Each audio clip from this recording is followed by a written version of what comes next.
What up, guys? It's Ryan from PhoneWagon back in the chair. We haven't done a video like this in a really long time. I'm glad we're throwing it back. If you guys want to scroll down, I'm not even going to edit this video, by the way.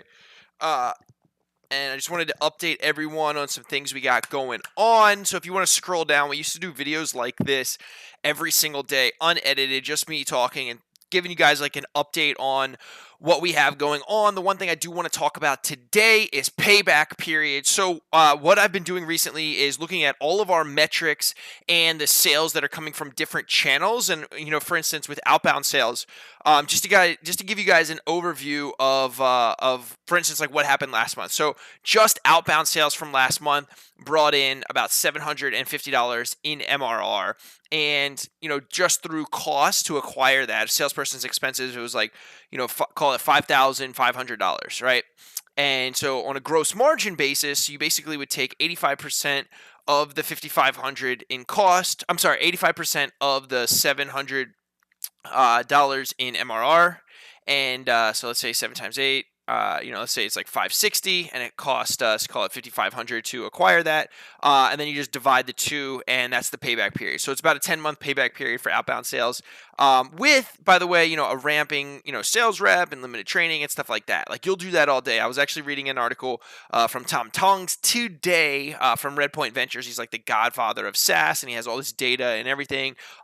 Two things. He was just saying that, lifetime value is like a difficult metric to actually use. A lot of people want to use like CAC to LTV ratios, but it's just difficult to use LTV because like you're guessing your retention curve, right? You're looking at maybe like, first few months, but you don't know the actual retention curve. Or if you just, do 1 divided by monthly churn and say, hey, it's going to last, if it's like 3%, 1 divided by 3%, 33 months times, let's say average gross margin of like $60, 60 times 33, you say like, all right, our LTV is like 1,900.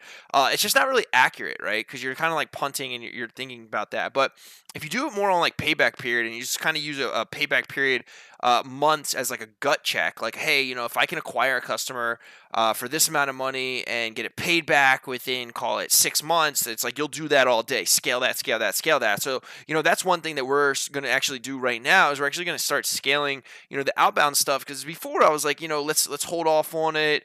Let's wait till we get some more product stuff. But it's like, that payback period, 10 months for like one rep who's like, ramping and,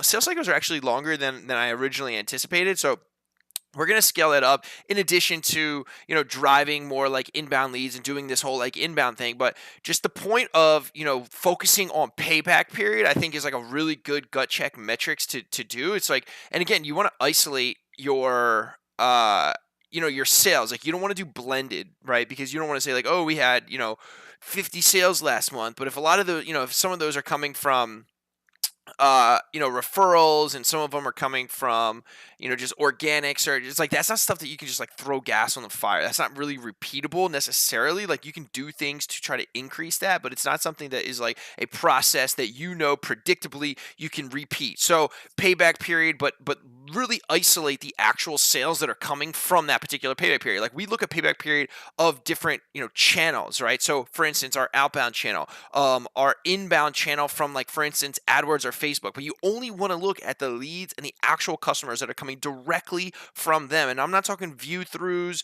I'm not talking, someone that originally came and then they referred someone, so then the referral is getting attributed to that. I'm talking about like direct sales from that spend. Look at the payback period of that. Look at the cost of that and just make sure, well, I guess you have to look at cost to get into the payback period. So anyway, so that's what you're going to do. But so payback period, huge metric to look at.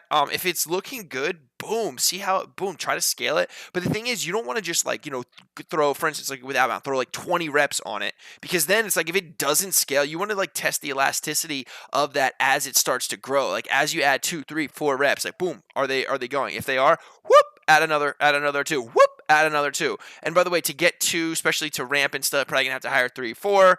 Probably not gonna work out. Things like that. So, plus, by the way, what I'm starting to learn is that like people sometimes will either do bad interviews that are actually good, or they'll like crush the interviews and like maybe they're not so good, or maybe just not a good fit. So you really have to work with someone, or you really have to get like recommendations from previous jobs and things like that. One thing that I'm really starting to look at And this video is just going off on a tangent, so hope it's Friday. I mean, come on. And I'm just going to upload right away. So it's not like this was recorded yesterday, spliced up. This is just rawness. Already a 5-minute video. We got to wrap it up. Anyway, what I was saying is what I start to really look at is if you've been somewhere for like a certain period, like a certain length of time, like at least year and a half, because then you know that it's like they've gone through, they've gotten past that honeymoon phase where it's like all good and everything's great, and you've gone through the like shitty, especially with sales, like the shitty downs and the ups, and you just boom, proven consistency and stuff. So anyway, wrapping it up, payback period, super important. No edits on this video, super raw. Hope you guys made it to the end. If you made it to the end, smash the subscribe button, share the video, like the video, we're not editing this out, so I don't know what to do. Throw a comment in there, and we'll see you guys tomorrow. I'm gonna do a new video. We're slicing it up. We got the vlog coming back next week. Sorry we had to take a little week off. We just doing things anyway. Bye. Now I'm like, we would normally cut this. I'm just have to press the button to like end it, and then I have to upload. It's awkward. Hope no one stayed to the very end. If you did, just make fun of me in the comments.